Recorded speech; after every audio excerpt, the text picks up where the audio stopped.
Yeah. through, our courses that we were teaching and Right. things like that. So Oh, okay. Well, that's yeah, cool. that was lovely.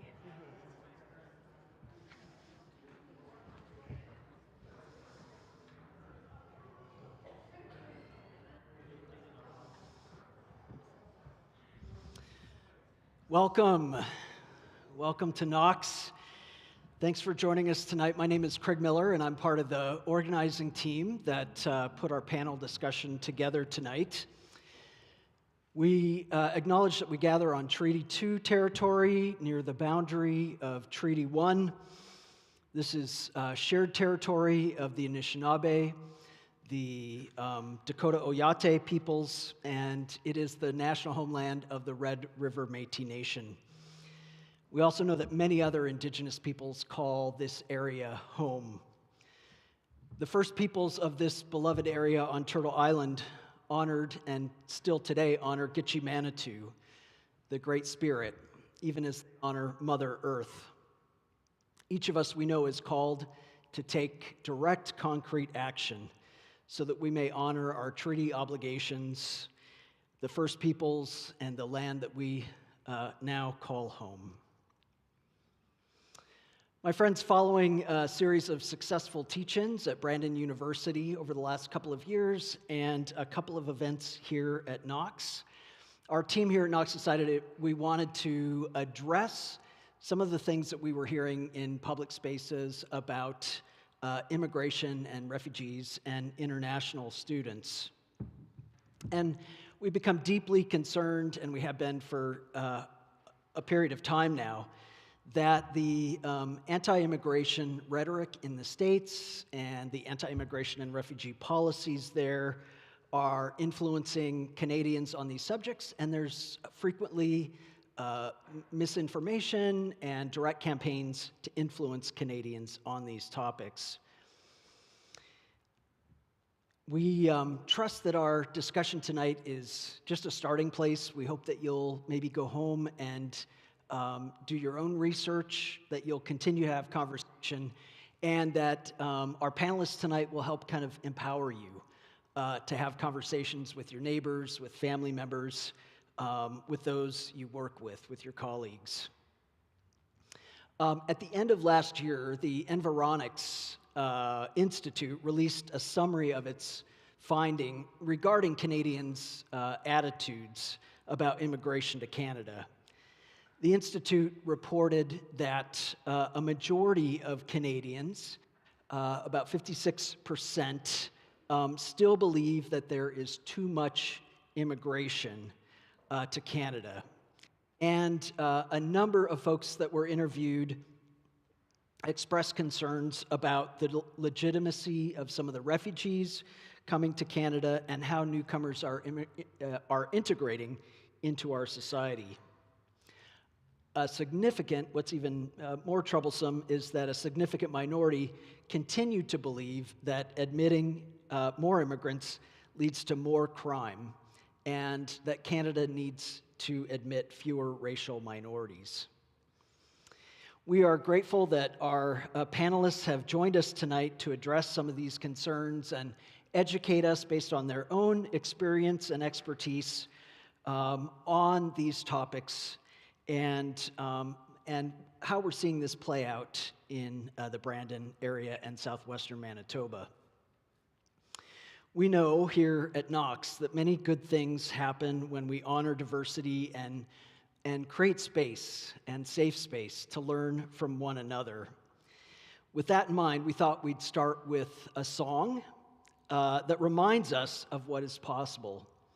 Last year, the grade 3 class at École New Era School here in Brandon won first place in the CBC Music Class Challenge Culture Award.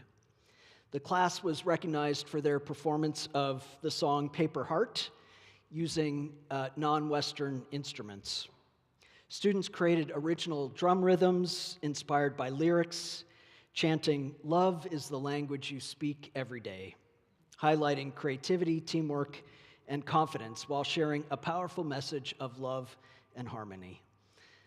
Let's watch together this first place performance.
How many of you were aware of that first place performance?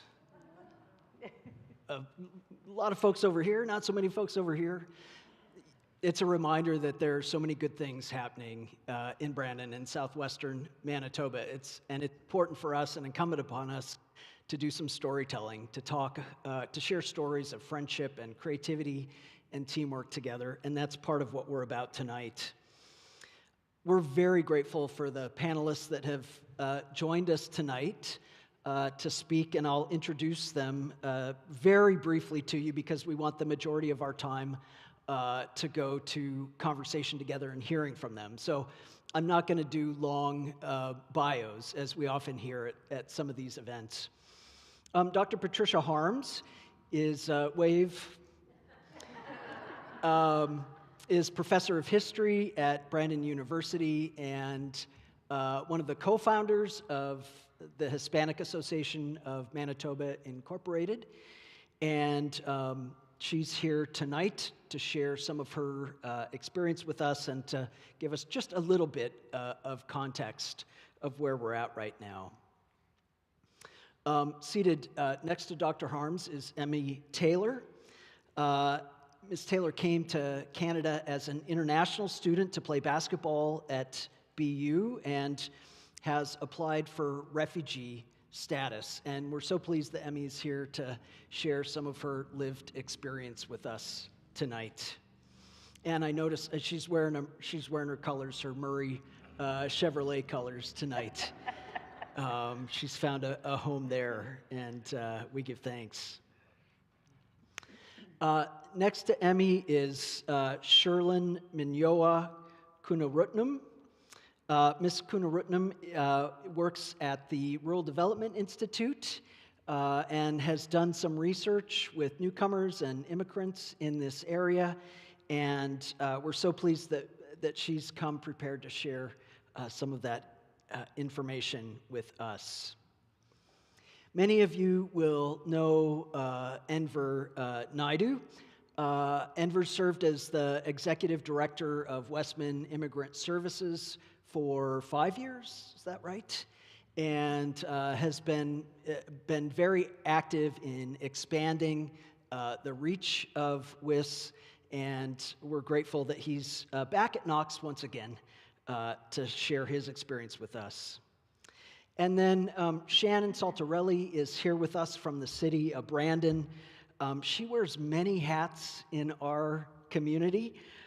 She's currently the Community Housing and Wellness Coordinator and Chair of Emergency Social Services for the city. And she's here to speak a bit about, mostly to address housing and how that's playing out here in Brandon. So we've given each of them up to 8 minutes. I have these wonderful little stoplights to alert them when they're getting close to the end of their time. I've never allowed anyone to do that on Sundays, so don't get any ideas.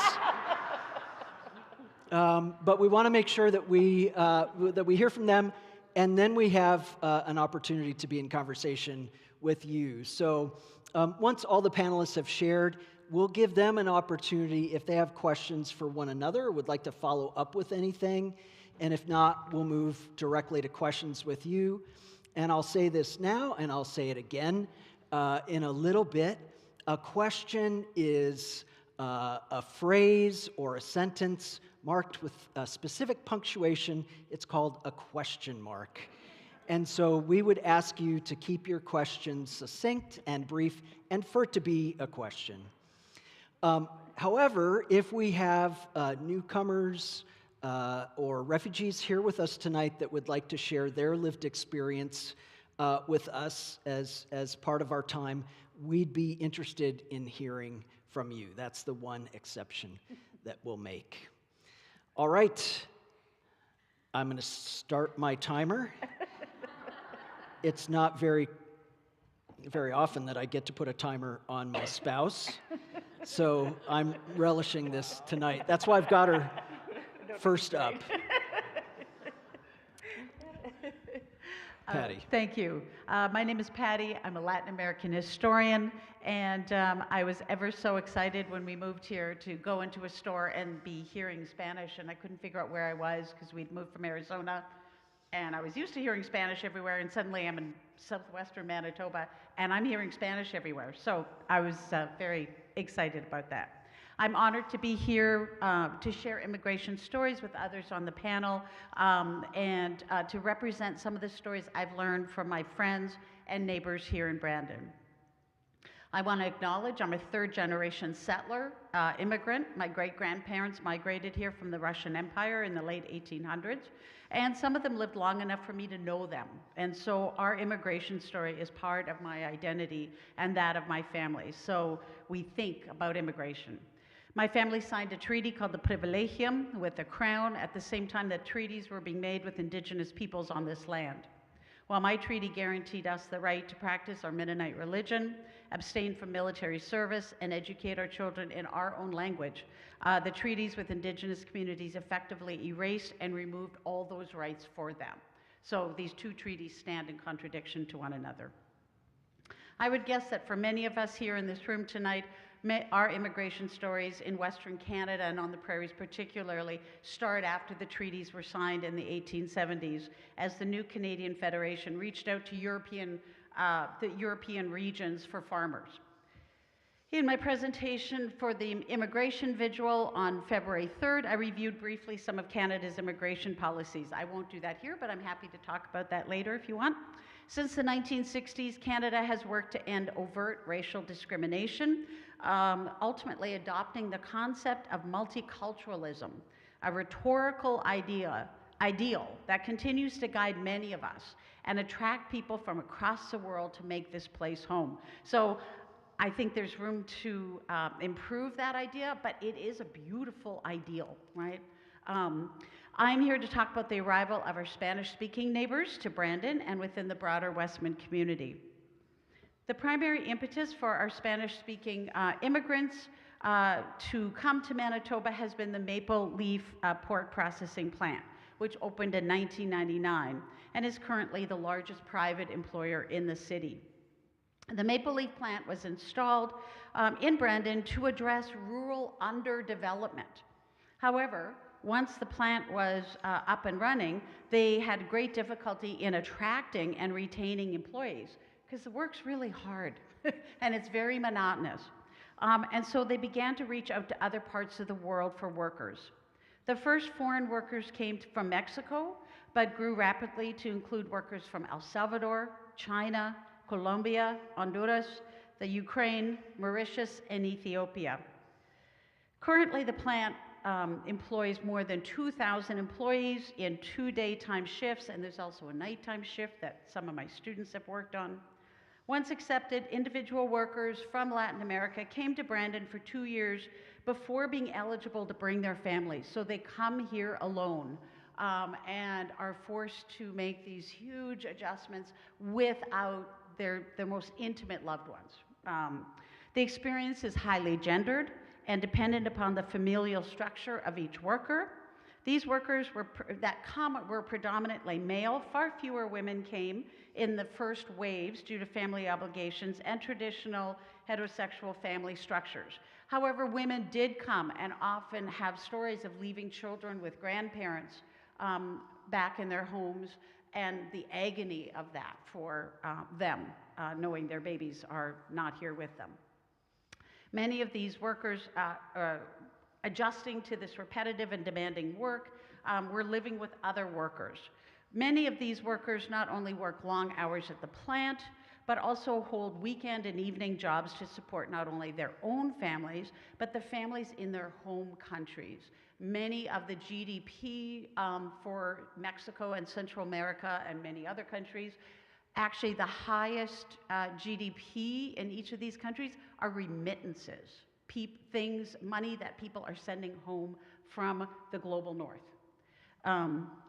The arrival of thousands of Spanish speakers to Brandon has transformed this city and region in a multitude of ways. While these new immigrants are regularly referred to as Latin Americans by others, and they refer to themselves as Latinas or Latinos. They, in fact, represent a diverse, heterogeneous group that reflects an array of geographic nation states and socio-political experiences. Some people migrated without any English and had to learn it while juggling work and family obligations. Others arrived with English. In fact, the Maple Leaf plant began to require that people they hired had full English before they even came. So people were hiring tutors in their home countries to learn English when they already needed jobs. Drawn by the shared search for employment, the Latin Americans who migrate to Brandon represent a cross-section of their sending societies. Some have graduate degrees, PhDs, professional credentials. Others have not had a chance to go to school in the way they would like. Both of my children have benefited from the extraordinary teachers who arrived with graduate degrees who teach in the high school setting. This past December, one of those teachers, Sandra Fernandez, initiated a multicultural festival, not only to celebrate Latino culture, but all cultures represented by the students, including Métis and indigenous traditions. Many of us will have eaten at Sabor Latino, which was started by Ana, who I met in 2010, and she told me in my house, I have a dream to open my own restaurant. She was working part-time at A&W at the time, and now we have this amazing restaurant, right?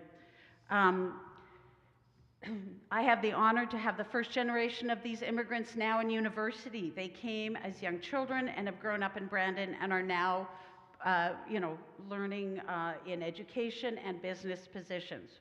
One of the most important and visible organizations for Latin Americans or Spanish speakers has been the creation of the Hispanic Association, HAMI. Many of you have come to those events. We started that in 2016 and have been teaching English classes, but also Spanish, so that people from the community who want to learn Spanish can come together. We refer to these as intercambios, inter-exchanges, right? Where people come together. There's lots of giggling, lots of laughter, lots of making fun of each other's accents because we're all learning as we go, and it's a beautiful relationship.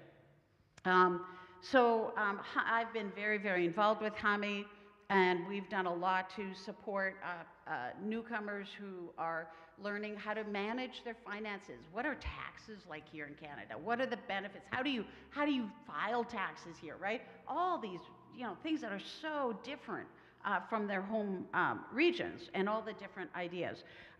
In 2023, HAMI hosted the first Hispanic festival where performers from a variety of ethnic groups entertained the entire Brandon community.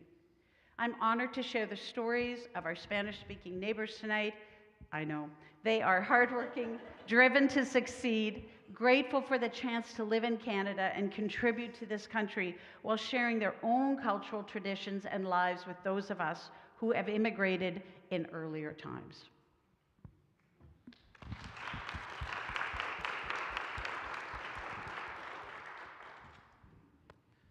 Hello, my name is Emmy, and so I moved to Brandon in the fall of 2023 from New York. Got recruited to play basketball here at the university. Lived in New York for about like 11 years, I think. Packed all my bags in one car and drove all the way to Brandon. So I was here for about a year. Ended up tearing my ACL, MCL, LCL, all the ligaments in my knee, essentially. So pretty much after that, you need surgery. There's a whole process for that and whatnot. So my full scholarship ended up getting pulled because they didn't want to wait for it just didn't make sense at the time. So leaving the US, I dropped my status that I had while I was there. And I hadn't been back home, I haven't lived home from Ghana. Sorry, I'm from Ghana in West Africa. So I haven't lived there for, since I moved to New York. And so when all this was happening, I had to figure out what I was going to do to stay in Canada, because the only option was basically just stay in school on my student permit. But I'm not a school person. I will only be in school if I'm playing basketball. That was That was my thing. So, and back in New York, I'd already been to university, played in university, have a degree. So it wasn't like school wasn't a priority. I didn't need to get another degree. So best decision, ended up dropping out. Um, and then I applied for refugee status. And the only reason was because I couldn't just pack up and go back to the US, because then there's a whole process to get, new status there, like a whole thing. And then going back home wasn't an option either, because like the country has basically passed a law that, if you're part of the LGBTQ community, you're gonna get killed, you could get imprisoned, like there's just a whole thing for that.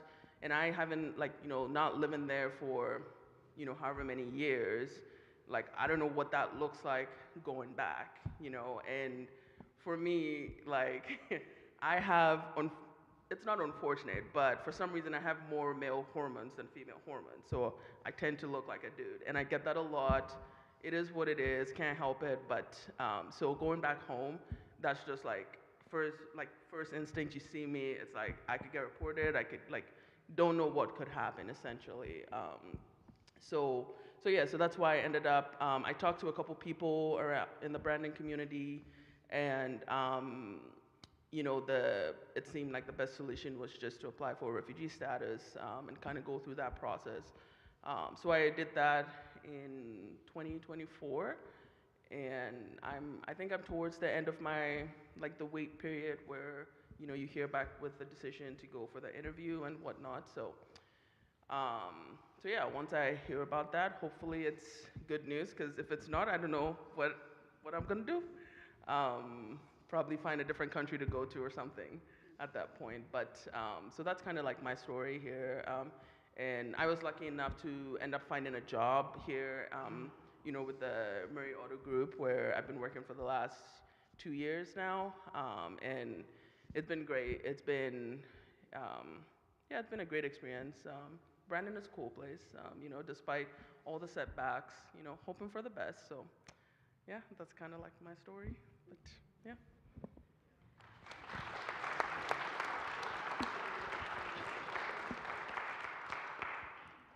Good evening, everyone, and thank you for having me here. Um, I work at Rural Development Institute at Brandon University as Immigration and Community Wellbeing Research Lead. I have conducted 2 researches related to newcomers and immigrants here in Brandon, Manitoba. One on exploring entrepreneurship among the immigrant women in Brandon, and the other one, newcomer integration challenges through community engagement in Brandon. So in the newcomer integration challenges related research, there were 64 participants, and 64 participants are from more than 10 different cultural communities.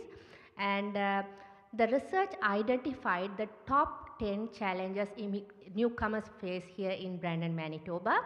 And out of that 10 challenges, lack of suitable job opportunities, uh, challenges in accessing services, and housing challenges are the top 3 challenges across all the 10 newcomer communities. So today I wanted to talk a little bit about the immigrants' challenges related to lack of suitable job opportunities, and the myth related to immigrants that they are taking Canadians' jobs, and at the same time immigrants are not qualified for the Canadian jobs. So based on my research finding, most of the participants noted Brandon's labor market is concentrated to few sectors those are retail, manufacturing, education, and healthcare. So the professionals who are in science, technology, or any other specialized sectors, they are struggling to find jobs here in Brandon. And at the same time, there is also lack of recognition for foreign credentials, especially the skilled workers and international students prior to landing in Canada. They certify their qualification through World Education Services in order to prove that their qualifications are equivalent to Canadian standard. But at the same time, when they come here, their qualifications are not recognized, and there is no proper pathway to integrate them into the workforce sector. And Canadian employers also ask for Canadian work experience from newcomers and international students. So asking newcomers and international students without getting the first job or even the volunteer job. They are unable to provide them with Canadian work experience. And many participants also said that they are unable to find good paid jobs unless there is someone inside in the organization who can recommend them. Otherwise, they will not be able to find suitable jobs. And there is also some participants said that there's a bias in hiring process based on their accent, color, and name. Sometimes even the name when they are applying for jobs. When they are applying for job itself, it shows that they are immigrants. So they assume that because they are immigrants, they are not the employers are not inviting for jobs. So due to these reasons, the newcomers and international students, they often go for low-paid, multiple part-time jobs, and they are less attractive, such as they go for, cleaning jobs, caregiver jobs, or they work in Maple Leaf, or even other retail jobs at entry-level positions. So I'm not sure like how many of these jobs are attractive to other Canadian communities. My other research on entrepreneurship among the immigrant women in Brandon, Manitoba, which involved 25 immigrant women entrepreneurs and 5 staff from newcomer serving organizations. This research has identified that immigrant women go for entrepreneurship not only because they are ambitious and skilled, but because of the necessity. Necessity happened due to lack of suitable job opportunities, lack of work-life balance, no flexible job opportunities where they can take care of their children and family because there are no extended family members here. And they don't want to do multiple part-time jobs because they feel that it's stressful. And they also said that sometimes at workplaces they face discrimination and bias due to the accent and language barriers. So these are the reasons, some of the reasons that immigrant women have opted for entrepreneurship. So both my research shows that immigrants not only go for least attractive jobs, but they are also boosting Brandon's economy by building new businesses and providing more job opportunities. I also want to talk a little bit about the myth related to immigrant and international students. Immigrant and international students are reason for housing crisis. My research on newcomer integration challenges included international students. They also participated in my research, and they said yes, they are paying high rental prices, but because there is no cap on the rental prices by city or by province. So the landlord knows that the international students are, of course, they are going to stay here in Brandon in order to pursue their studies. So they are capitalizing, and at the same time, the international students are forced to pay high rentals. I also want to bring some evidence from Dr. Lori Wilkinson and her team at University of Manitoba. They did a research on anti-immigration sentiment in Canadian political discourse. According to this research, Canada's housing crisis has been there since 1990. But before COVID, Canada was already identified as low rate, one of the lowest rates of new housing construction among the G7 countries, which shows that housing crisis is a long-term structural issue. Here's the most important evidence that I wanted to highlight. During the COVID-19, that is between 2019 and 2022, during this period, Canada has seen the least number of immigrants over the decades. But at the same time, the housing prices were continuously increasing and the housing vacancy rates were low. So this itself shows there's no correlation or there's no relation between immigrants coming here and the housing crisis as well. Thank you very much.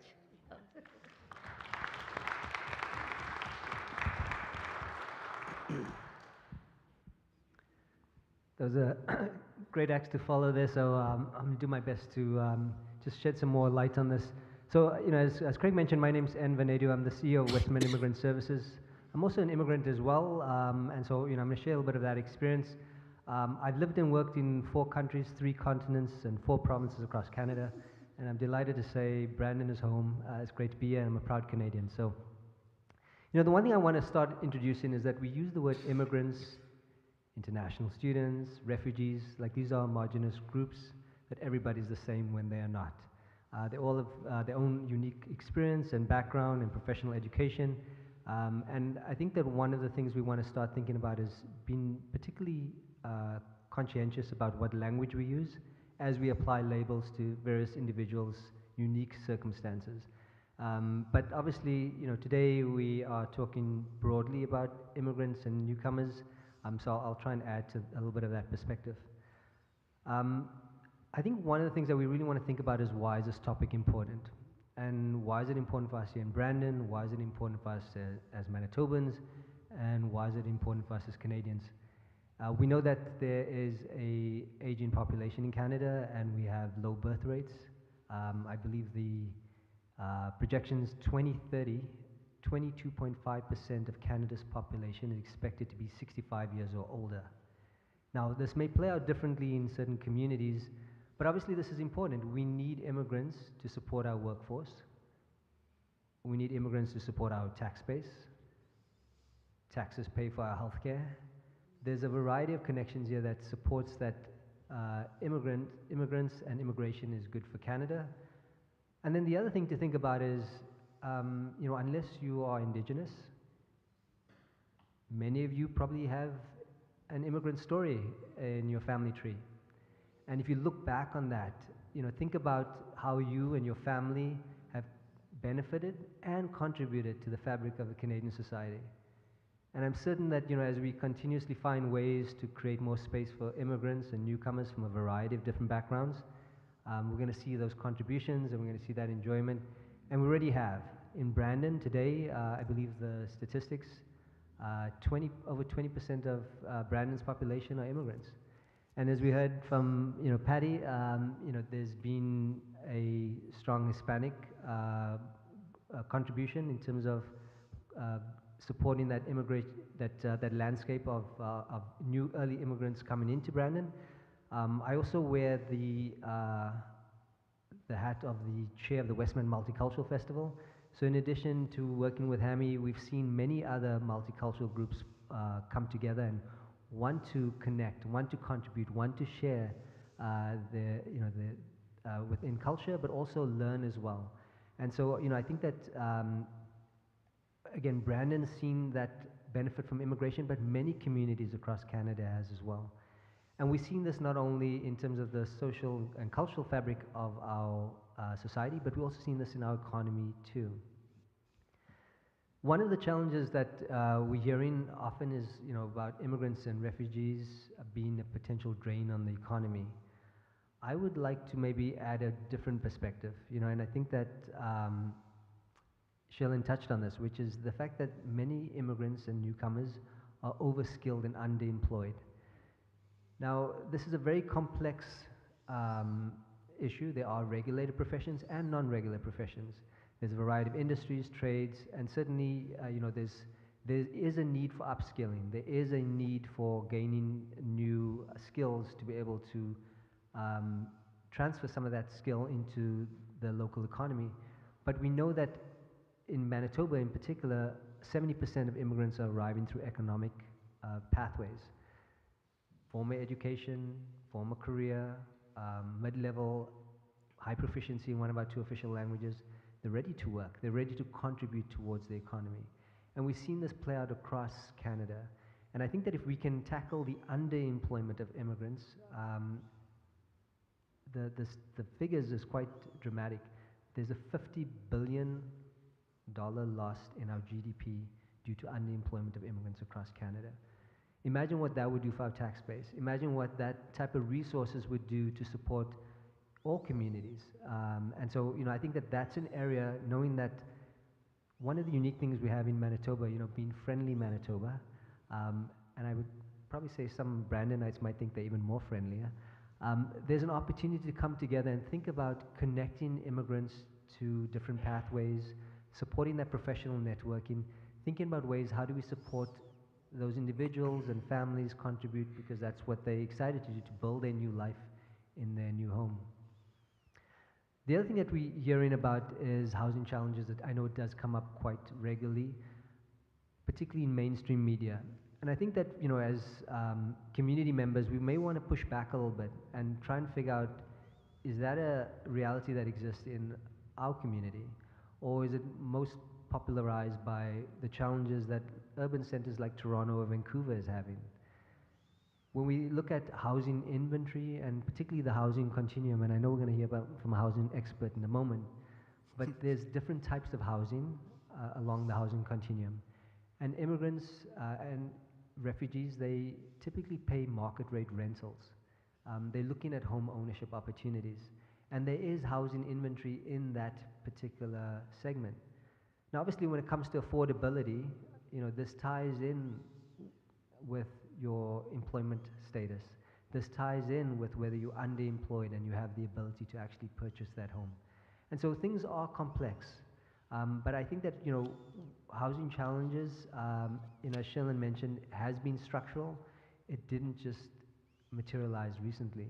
And so what we want to be conscientious of is attaching structural issues to individuals and labeling and creating this unfair labels that may not only permeate with that particular generation, but may permeate with the next generation. Problems get passed down generation to generation.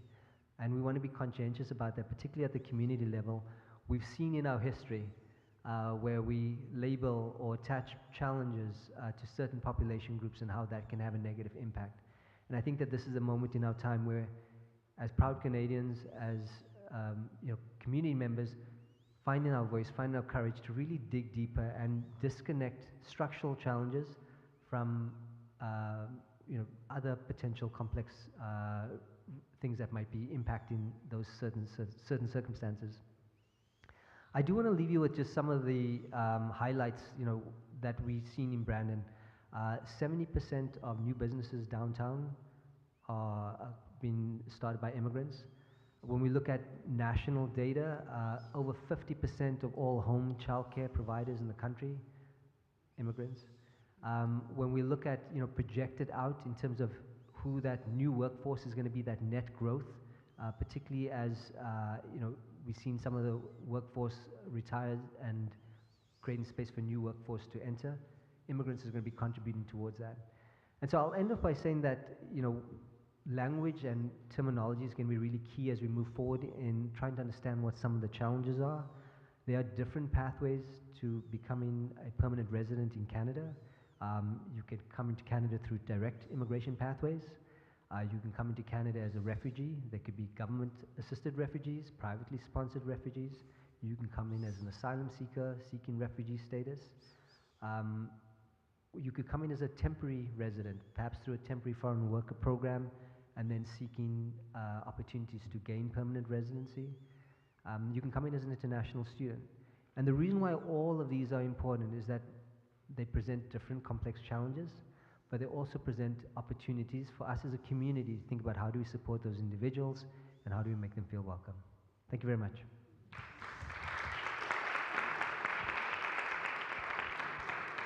Awesome. Thank you to everyone who has gone ahead of me. My name is Shannon Saltarelli, and I am the only one on the panel that grew up in Canada. I have lived in many communities across 4 different provinces. I moved to Brandon in 2013 for work. It was supposed to be a temporary thing, and I've been here almost 13 years later, and I call Brandon home now. I have grandparents and great-grandparents who immigrated to Canada from various parts of the world, and I'm very grateful for them to be able to lay a foundation for me to grow up in this beautiful country. I do have notes because I will go way over time otherwise, so I will be referring to my notes, so if I'm head down, it's to keep me from getting the red. So I am here to talk about housing realities in Brandon. I want to start by separating 3 things that often get blended together. Number 1, population growth is real. Number 2, housing shortages are real. And number 3, immigrants are taking all of the housing is an oversimplification that ignores the actual supply problem. So Brandon's housing shortage is mainly a supply problem, which my peers have already alluded to. So at the City of Brandon, we have done 2 housing needs assessments in the last few years, and we have seen that population growth has outpaced the housing construction. Based on Stats Canada estimates and projections, Brandon's population has grown by over 8,000 people since the last official census in 2021. This is your plug to census. Okay, do your census. These numbers are so important to us to be able to do our work. So we grow annually about 2 to 4% every year in Brandon. Now, just for example, 2022 to 2024, so this is a little bit getting sort of post-COVID, this was a very high growth time for Brandon. So our community grew by about 5,000 people in that 2-year time period, but we only built about 700 dwelling units. So the city estimates we were short about 1,300 units for that population growth during that time. So this means the core issue is not enough homes were built fast enough for a growing population. That is vastly different from saying that one population group is taking or retaining housing from another population group. Good news though, through the continued focus at the city and in our community on accelerating housing, we actually saw an increase in housing in 2025, which is great. So I'm just going to bore you for a minute with some statistics. So in 2024, there were 283 net new housing units that were built in our community. In 2025, there were 395. So we saw an increase in 112 units of housing. You also might find it interesting to note that of those 395 new housing units, only 7% were single detached homes. So that's a home on a property by itself. A whopping 92.9% of the housing built was multi-unit dwellings. These are duplexes, townhouses, apartments, row housing. It shows the changing demographic in our community. It shows the need for affordability. And our developers are listening and responding to that need that we have to change the demographic of housing, and this is a really good news story. So a little bit about vacancy rates. So you're probably familiar with vacancy rates, but if not, the vacancy rate is the percentage of rental units that are empty and available to rent at a certain given time. So although our vacancy rates are still fairly tight in Brandon, we've actually seen them improve from 2024 to 2025. So in October of 2025, those are the latest stats that we have. Overall, our vacancy rate is 1.9%. Now that's up from 1.5% in 2024. So we've seen better availability in rental units, except for 3+ bedrooms. That's the only one where we still have some shortages in those larger units. And why this data is important is because in my job, when I meet with developers, I say, stop building 2-bedroom units. We need 4-bedroom units. We've got multi-generational, larger families. Our 2 biggest growing population groups in Brandon are newcomers and Indigenous people. Both of those population groups have multi-generational families in the home and large family units. And so for that reason, we're asking our developers to build bigger, more bedroom units, and they're responding, which is really exciting. So we're starting to see those numbers come up a little bit. So a healthy vacancy rate is around 2 to 3%. So we're sitting at 1.9, so we got a little bit of work to do. It's still telling us that we do have a little bit less supply than we do have demand. So immigration increases demand, as do many other factors. Immigration absolutely adds housing demand, and denying that would not be credible for me to say that. Most newcomers, including students to Brandon, are renters when they first arrive, generally competing in the same rental market that everybody else does. Immigrants are not the only reason housing is tight, though. I cannot say that enough. There are so many other major factors that impact the housing demographic in Brandon.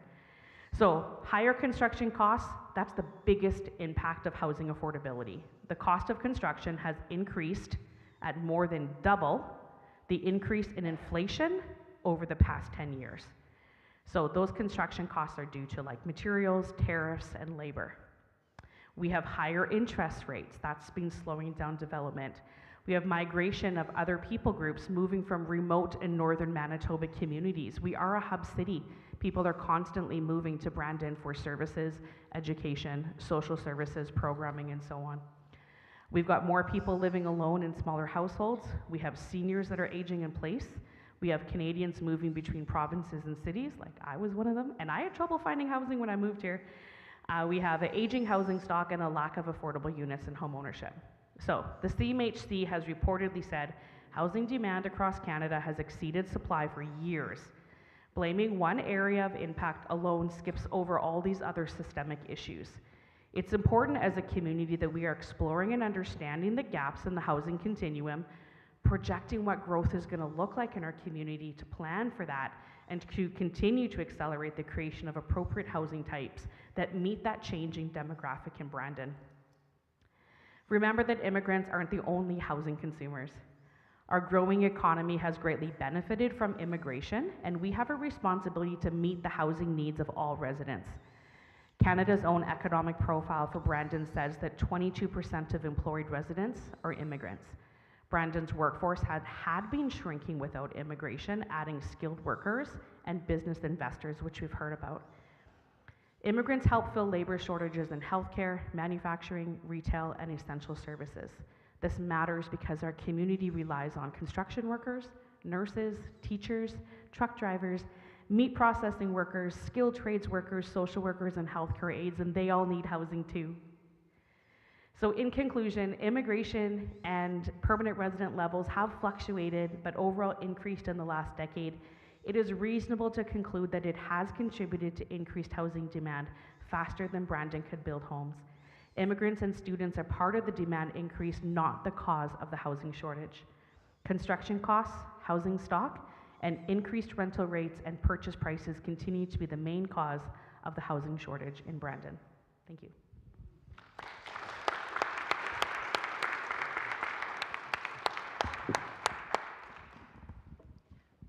Okay, so we are now going to open it up between us.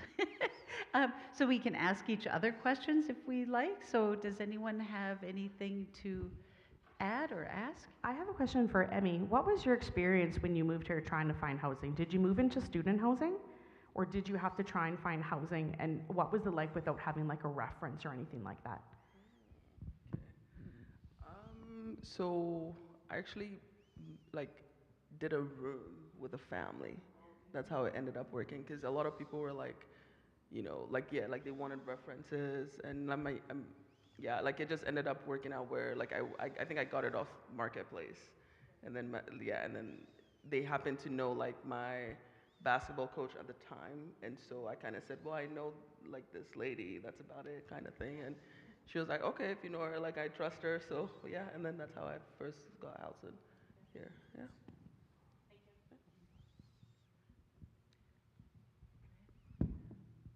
Perhaps I'll send one question back your way. What you described is that it doesn't appear as if we have a lack of interest in building more housing. We have an affordability in building that housing. So is there opportunities for, Brandon or Manitoba to incentivize construction of more housing, knowing that, we've got land, we've got skilled labor, we've got contractors. Do you have any thoughts on that? And again, not putting you on the spot, but if you could imagine there was sort of this magic wand. If I had a magic wand. So there are some incentive programs for developers to build housing, whether that's through federal programs, provincial programs, or city programs. I can share a little bit about city programs. We do offer 2 incentive programs for building housing. One is an affordable housing incentive program, and the other one is a downtown market incentive program. And I want to talk about that one a little bit, because when we rolled out a market housing incentive program, a lot of people went, what? I thought your focus was on affordable housing, and it is. But the best way to revitalize a downtown is to get people living downtown. When people start living downtown, they start demanding services. They want more grocery stores, they want more gyms, more daycares, more restaurants and entertainment and things like that. So we want to get more people living downtown. I would say, anecdotally, I have no statistics to share this, but I would say probably our fastest growing population of people living downtown are newcomers to our community. And I spend a lot of time downtown. The other half of my work is on the social wellness side. And I talk to newcomers in our community that go, this is an amazing downtown. You think this is a rough downtown? Let me tell you where I came from, right? Our downtown is relatively safe in comparison to where a lot of people have come from. And they choose to live downtown.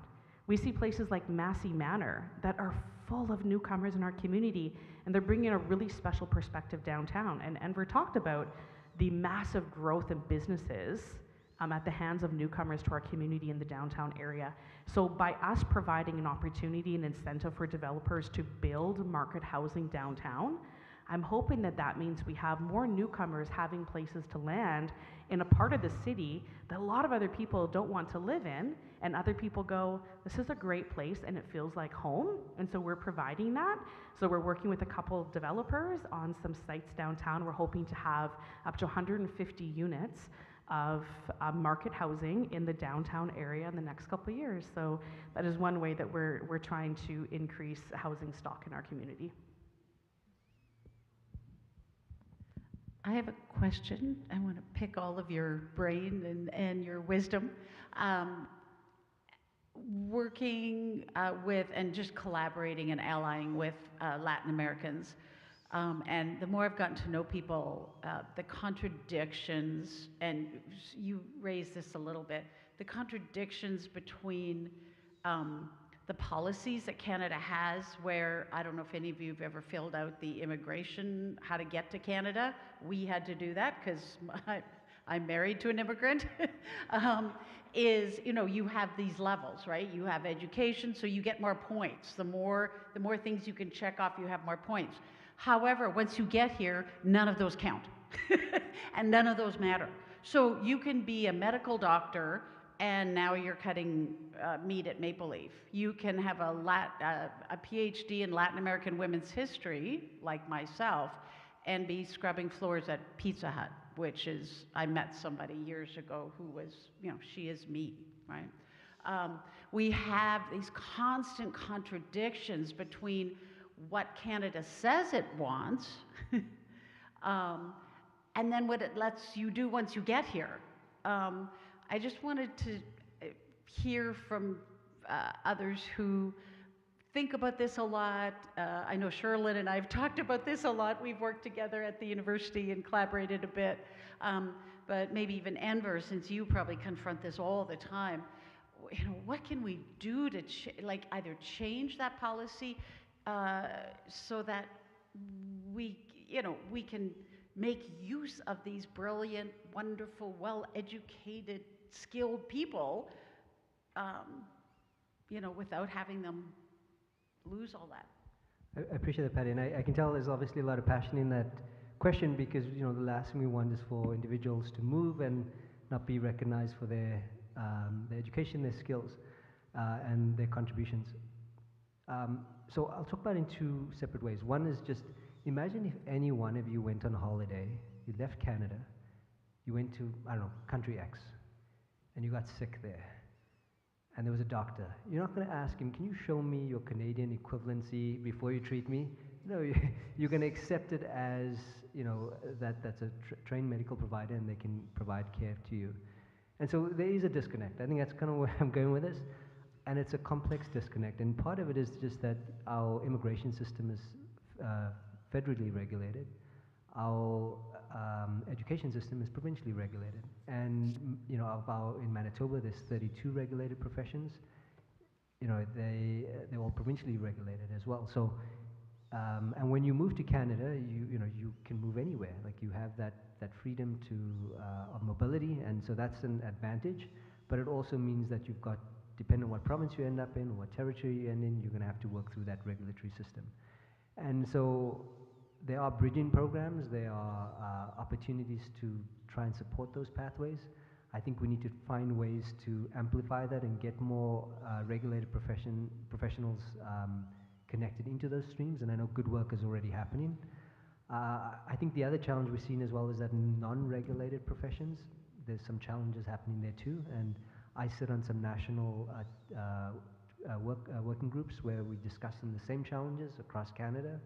And you know, if you think of the fact that immigration in different communities has matured differently, you think that some communities would have figured this out by now.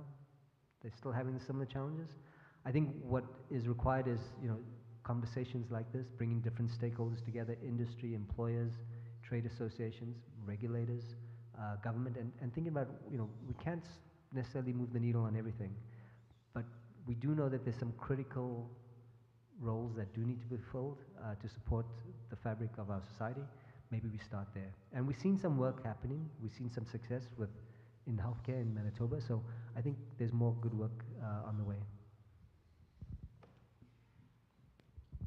I would just say even like a little bit about the healthcare piece, not because of my own experience, but my sister works in HR for Shared Health, and for a while her only job was recruiting and settling folks coming from the Philippines to come work in healthcare, and that's all she did.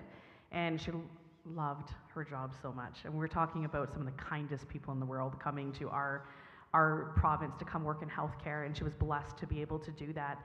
And like there is a struggle with recruiting healthcare workers in Canada, in Manitoba, and so Manitoba has chosen to go abroad and recruit in the Philippines and in the UK, in places where the accreditation is fairly close. So when folks come here from those countries, they do still need to meet the requirements of being a nurse in our country, or in our province, but until then they can work as a healthcare aide, and so they're filling really significant roles in our community that just are simply not being filled by Canadians for whatever reason.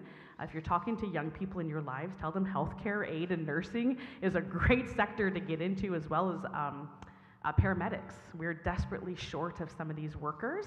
And so there's reasons why we're seeing spikes in immigration because we are seeking out these essential workers in our community that are glad to come from other countries that have very similar accreditation. It makes it easier for that process. And like me personally, I am grateful for that. And it adds a lot of really great vibrancy to our community as well. Thanks, Shannon, and thanks to all of our panelists. You know, healthcare is an area that we may want to explore more in the future. We weren't able to find someone for the panel to speak directly to that, but it was interesting that at the end of last year in 2025, Stats Canada reported that even with the challenges in certification and licensing, something like 37% of our doctors are newcomers, 25% of our nurses, so 1 in 4 healthcare workers are newcomers. We also have a healthcare service provider population, the majority of whom is age 55 plus. So we're going to see some real specific needs. And if any of you have loved ones in any of our provincial care homes here, you'll know how we're who's staffing those communities and how important it is to continue to have those skilled workers with us.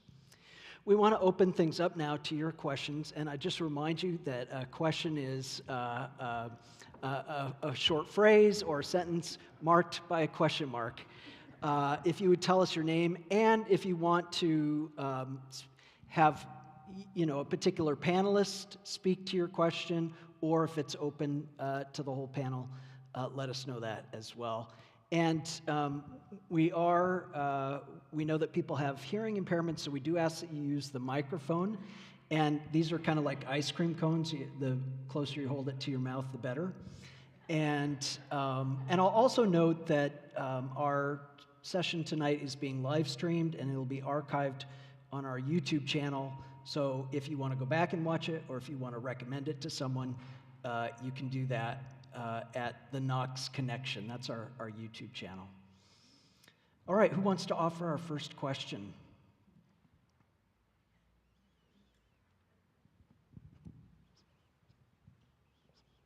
Hi, Maureen Cobb speaking.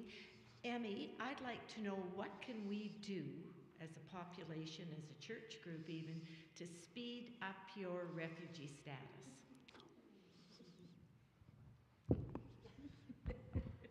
I'm not sure there's a way to speed it up. I know like once I get the interview, that's where it's stuck at right now. It's just you know, for them to say, hey, come in on this day for an interview.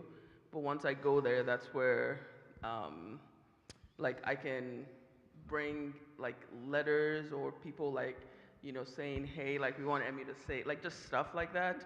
I could take with me because that's the day, like they tell you then and there if they're approving it or if they're like denying it essentially. So you can come with more like, you know, different people write in. Like I've had some people do that, and like I don't know a lot of people in Brandon, so just the little people that I know, I had them do that. But that's probably or will be probably helpful. But yeah.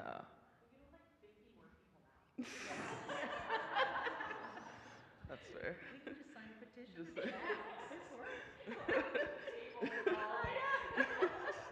yeah, but yeah. So yeah.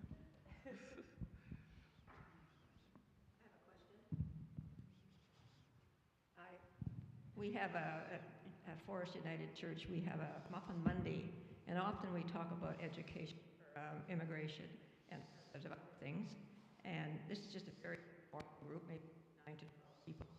But they'd always talk about immigrants coming, and they come and everything's free. And we all know that it's not free. And if you want to become a citizen, there's different steps and they cost you money. I find it very difficult how to answer those questions. Can you help me?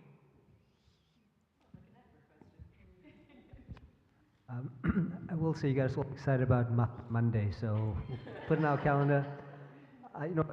Again, immigrants come to Canada through a variety of different pathways, and I'm not going to get into all of them. I'm not an immigration consultant, so do consider if you're looking for specific immigration advice, connect with them. But the one group that I will talk about that does receive support on their immigration journey is government-assisted refugees.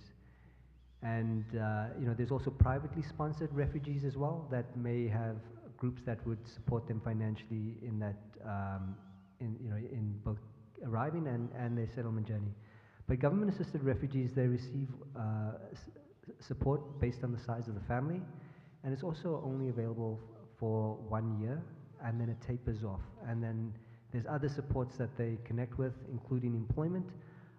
And so I think the key thing is, in those conversations, is trying to, as we think about dispelling myths, myth busting, which groups are we talking about, right? And I think just trying to understand what that looks like so that we can bring the right information or the right context based around that particular question.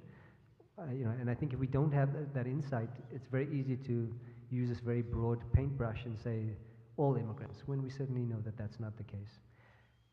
I will also say that immigrants and newcomers don't live in a vacuum. At the end of the day, as human beings, at some point in time, some of us may need help from some system. And we're very fortunate, I think, living in the Canadian society that there's supports available to all of us at different points in our life journey, and that may also apply to immigrants as well. And that is part of being living, part of being having the opportunity of living in this beautiful country. Yeah, I'll never forget when we first moved here, and I was meeting lots of Spanish-speaking families, and I was talking to the principal where my daughter went to school, and this one family was also going there, and the principal, it was really remarkable how they said, this one mother, woman was, how did he put it again, was, taking advantage, using every possible, option, right? Well, her husband had left her. She was here alone with children. She could barely speak English, right? Why shouldn't she take advantage of opportunities and programs at school for her baby and for other things like that? And I don't think if I had gone to them and said my child needs help, that they would have said, oh, well, you're clearly taking advantage of all these systems. They would have said, oh, what programs do you need, right? It was just, it was very subtle and it was very nuanced. And it took me a while to just kind of go, oh, oh, yeah. You know, there was that deeply rooted sort of bias, right? That we all carry, right? I'm not picking on this one person, but we carry that bias. Like you say, we all need help at different times. Why shouldn't a woman whose husband has left her with 3 children take advantage of everything at school that's offered to them so her children can grow and learn like all our other children, right? So.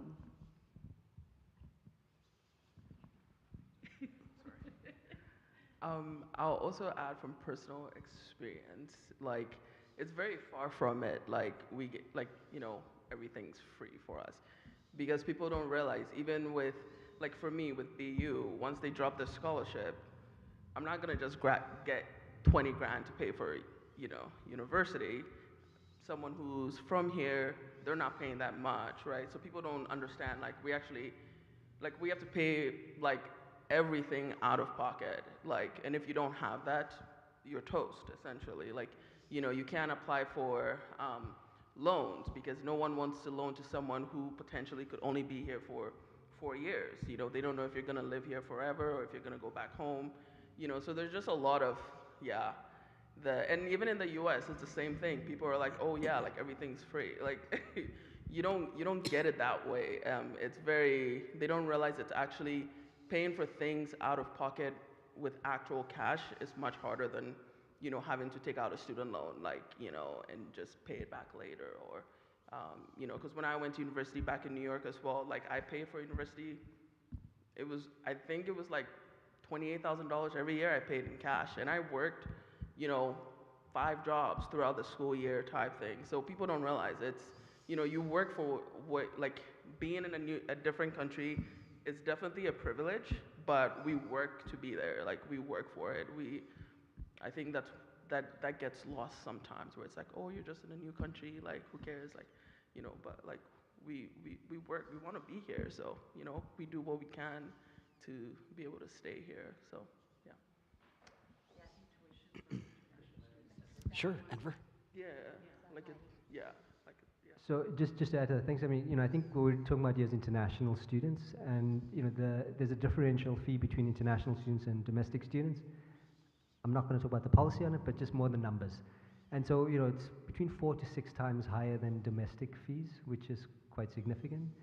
And when we look at and this is from 2022, international students spent $37.3 billion in tuition, accommodation, and other ancillary fees. And that, $37 plus billion supported our local economy. There was over 246,000 jobs that came out of that contribution for that education. And so international students, while there's some challenges in terms of paying that differential fees, but I think the part we also need to think about is that there's a significant contribution to our economy and to creating jobs within our communities. And so if there's ways we can figure out how to better support international students, it's a win-win opportunity for everybody. Sorry, just another area too, that as a community we can advocate when it comes to international students around the housing. So we have a lot of people that come interested in Warren College. We have wonderful programs at the college, especially for somebody who's maybe looking for a shorter course.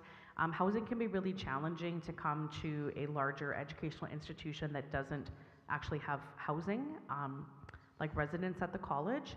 And then for Brandon University, like you said that you lived with somebody, the cost of living in residence is an additional cost for international students. And when you live in residence at BU, you have to purchase the food plan. So a Canadian food plan is not likely going to be appealing for somebody coming from another part of the world that has a very specific, not just palate, but could be dietary needs. I'm sure they make a lot of accommodations in there, but I think about myself, that if I was to study abroad, I would probably have some challenges being forced into a residence and a food program that is not what I grew up with. So how do we help people settle in more comfortably? And this could be an area that could have some advocacy. And for international students, often they come here for a year first and do English for academic purposes. Those programs cost thousands of dollars a semester. and you cannot get student loans for those. So those don't count as, like if you're going to the university, you'd think, oh, well, that would be like tuition. They don't consider that. They don't give student loans for English for academic purposes, even though you're going into a university or higher education setting. So, I have friends who spent $10, $12, $15,000 getting their credentials in order to be accepted to school and to go through the classes and the programs. So those are things that are often hidden for those of us who live here and don't think about those, steps. We just apply to go to university, right? So those are often things we don't even know. They're just invisible when you're not in the loop and in the system. I would say I was pretty naive about immigration policy before Patty and I got married, both about the green card process in the States and the process here. And of course, my assumption, thanks to Hollywood, was that, once you're married, you're in like Flynn, right? You marry a citizen of another country. The process was mind-boggling in the States, and they purposely worked to not be able to deal with the green card applications that they had. And we could tell you stories about that. We started the process for me here, for Patty to sponsor me. Before we moved, we started in 2006. I had one form that I still had to finalize when we moved, and we came to the border, and they said, oh, well, you'll have to start all over now because the application in Canada is different than when you're coming from the US. And we had called the embassy, we had called all these places. I was fortunate that I was clergy, so I didn't have to get a work visa, but it took me 5 years to get my permanent residency, during which time I paid taxes, GST, HST, provincial tax. I did not have health care. I had to pay for my health care visits. I didn't have my Manitoba health card until I gained my permanent residency. And under the Harper government, I submitted my application multiple times, and I would get a response back, oh, we changed this form. Now you need to fill out da-da-da-da-da. And then I'd get pissed off, and I'd wait another 6 months, and then I'd resubmit my application, and that happened 3 times. They sent it back. Sorry, we've changed this form. So, even for someone who's married to a Canadian, and at that point we had 2 children and had been married for 15 years, it was, a bit of a headache, And I was actually undocumented for almost 2 years in the United States, speaking English, married to a U.S. citizen, with a child who is a U.S. citizen. It's so easy to fall through the cracks in whatever system you're in. It just feels like it's deliberately set up to be just as hard as possible, right? So that you have to just want it so badly. So yeah, just both of our experiences has been very eye-opening. And that goes on the other side of the border too. So my parents immigrated to the US 23 years ago to be permanent residents. And the navigation of that process as Canadians moving to the US and their continuation of maintaining permanent residency, like my mom often says, like, I can't imagine navigating this with a language barrier, with an intellectual barrier, with a disability. Like, how would people navigate these systems? And the cost of it, the cost was huge for my parents to immigrate to the US, and their continuation of, like, every once in a while having to come back to Canada and doing like a health exam and all these things that seem so silly. And they just go like, wow. But that's their choice to do that. They choose to live in the States, and they choose to work in the States and maintain permanent residency down there as a choice. But imagining that for folks that are seeking asylum in a new country, and you're right, people slip through the cracks so easily, or just the inability, and what a blessing it is that we have groups like Westman Immigration Services to help people navigate through a lot of those systems that are very hard to navigate and jump through. So thank you to your team for all the work you do. I'll tell you a funny story real quick. When we had our first immigration interview in Newark, New Jersey, and the immigration officer, and he had this photo of him with Muhammad Ali behind his desk. I'm looking at this photo, and he says to Patty, did you marry this man just so you could get U.S. citizenship. And she said, and I'm not joking, "Are you crazy? I'm Canadian. We have universal health care. We have a better K-12 education system. We serve peacekeeping missions." She goes on this list of about 10 things, and I'm like, and she finished, and he smiled and just said, "Okay, good answer." I think my reaction was, "Oh God, no! Why would I want to Why would I want to marry him just to stay in the U.S.?" And I think I ended it with, "And we have snow." Yeah, boy, do you? Other questions? Mary. I do have a question, Greg. But first, I have a question, but I'm going to first say I can remember sitting in my living room with 6 students from Africa. 2 were millionaires' kids, 2 were refugees, and 2 were kind of like they were trying to make enough money to stay in school here to survive and have some health care or whatever while they got their degrees. So to me, it's as soon as you start making assumptions, as a general public, you're screwing up. The question was, how many people now are you finding at the university who are here in that in-between group? Like the group that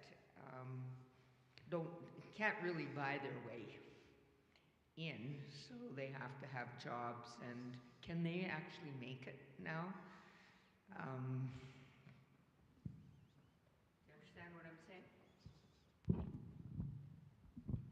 Yeah, for international students, they can only work 20 hours except for summer time. So it is really challenging during the work, like they have to pay their tuition fees, right? So it is challenging for them. But during the summer time, they try to earn extra, like they do multiple jobs and more than 40 hours, and that's how they earn that income. Yeah.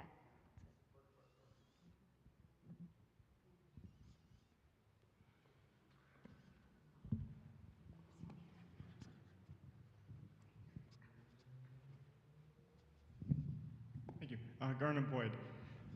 This is one for, I guess Shannon would likely be the best one looking at this. We're looking at looking at housing and the developments going forward on the one. Now we're caught in sort of a catch-22. It says because of the cost going through for infrastructure, we're now looking at development costs going up to developers. And that's why in 2025, they build everything that they could before the new development plan comes in, or development charges. How do you see that working in the future now for the developers and putting affordable housing? Yeah, it's a great question. So yeah, development charges are increasing dramatically, and this is because development charges weren't increased over the last few years. The city did not make, oh, I'm going to sound like I'm throwing my employer under the bus. I'm not. But the city didn't make some really tough, unpopular decisions when it came to infrastructure over the last decade. And now we're in a position where we are trying to rapidly grow housing with limited infrastructure, and there's a cost to getting the infrastructure online that we need to build more housing and more commercial properties, more schools, right?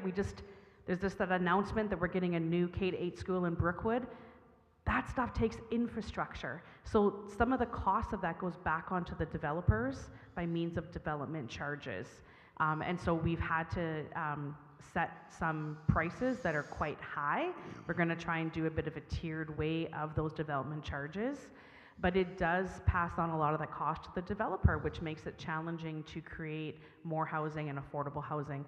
When we do have housing that qualifies for one of those affordable housing programs I talked about, we received money from the federal government, and we are using some of that money in these incentive programs to offset those development charges.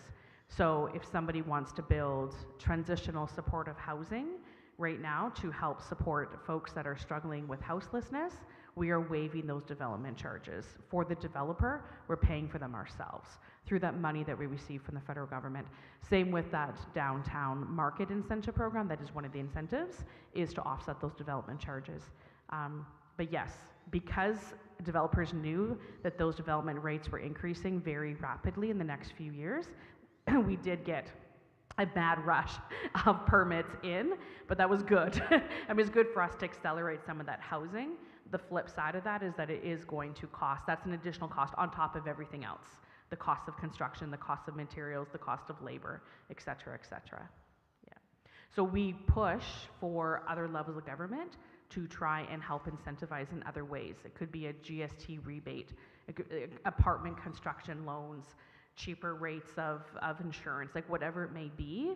We try and push those higher level governments to have better incentives for developers to help offset some of those construction costs or get incentives back.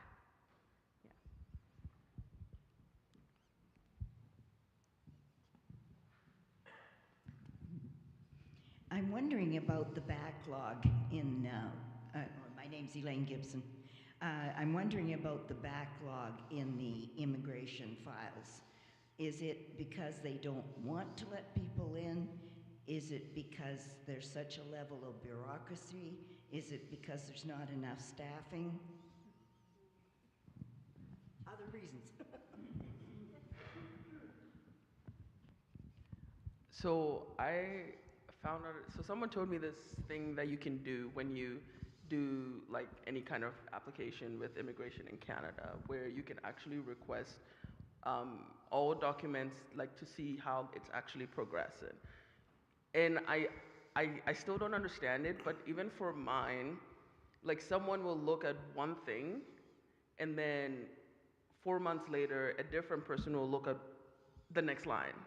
Like it's the weirdest thing, and it's like, why doesn't just someone look at the whole document and then take it? But it's like, so far, like for mine, like I did mine in 2024, and I think I've had like 26 agents look at mine, and it's still not progressed. Like it's just one thing after the other. They do one thing and that's it. One thing, and it's like, so yeah, I don't understand it either.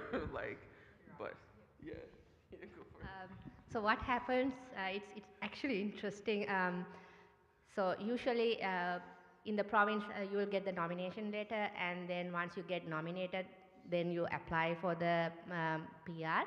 But it will take about an year to even acknowledge the receipt, of submission of your application. So once they got the application, once they open the application, and then they divide this application to different offices. Some offices are very fast, some offices are slow, maybe a lack of manpower, but there's no clear process of how the applications are going on. In my case, I got my AOR in January, and I'm still waiting for my PR, but people who have applied in March, they have already got the PR. So it depends on the office as well. So yeah, it's complicated. Well, I'll add one more thing. Sorry, let me just. I also realized, like, there was like an office in New Zealand, like that is like looked at my application, and then there was one in a whole different continent. I'm like, this is crazy. Like it's all, yeah, it's all over. Like there's people looking, yeah, different offices all over the world. It's not even in Canada. That's the background check. Yeah.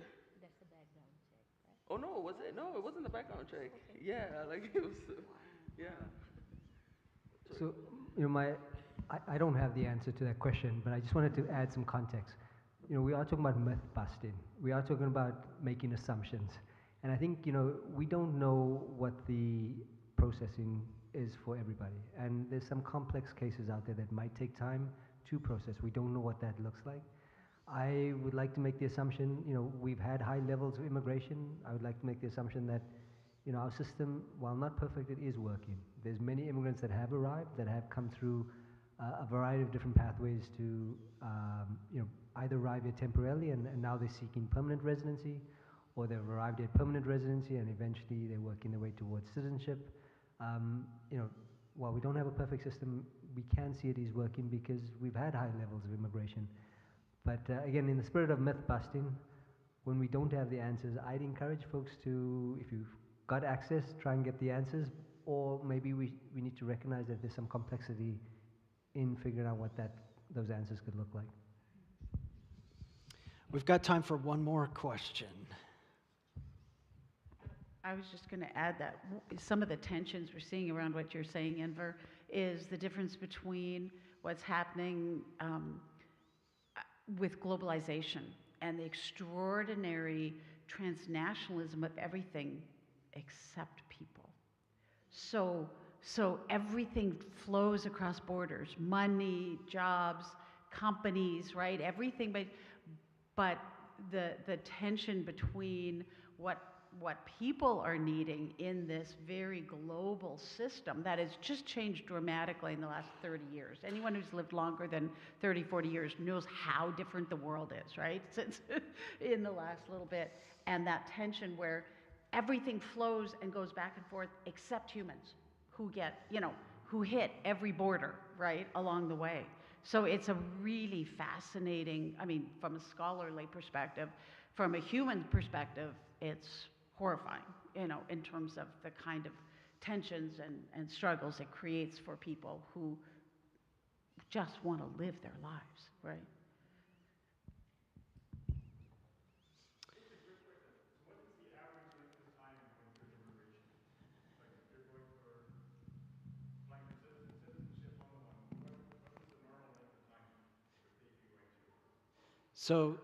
So the question for those online was, what's the average length of time?